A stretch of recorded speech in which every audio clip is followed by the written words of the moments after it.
ஆன்மீக அன்பர்கள் அனைவருக்கும் நமஸ்காரம். இன்றைக்கி ரொம்ப விசேஷமான ஒரு நாள். மாதம் வரக்கூடிய பௌர்ணமியை விட இந்த பௌர்ணமி ரொம்ப விசேஷம்.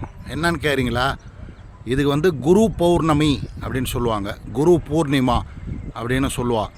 அதனால் இந்த பௌர்ணமியில் நம்ம மாதம் வரக்கூடிய பௌர்ணமியில் சத்யநாராயணரை பிரார்த்தனை பண்ணுவோம். இந்த பௌர்ணமியில் சத்யநாராயணரோடு சேர்த்து நம்மளுக்கு குருவாக இருக்கக்கூடிய யாரோ அவளை பிரார்த்தனை பண்ணிங்க. அந்த குரு அருள் கிடைச்சாதான் நம்ம தெய்வத்தினுடைய கடாட்சம் கிடைக்குமா. நம்ம டைரெக்டாக அந்த தெய்வத்தை அணுக முடியாது, குருவனுடைய சப்போர்ட்னால தான் போய் தெய்வத்தை அணுக முடியுமா. அதனால் குருவை பிரார்த்தனை பண்ணிங்க. அந்த குரு பார்வை, அதுக்கு தான் ஜோசியக்காரங்கிட்டலாம் போனால் குரு பலன் வந்துட்டா பாருங்க கல்யாணத்துக்கு அப்படின்னு சொல்லி ஜாதகத்தை காட்டுறேன் இல்லையா. அந்த மாதிரி காட்ட வேண்டிய அவசியமே இல்லை.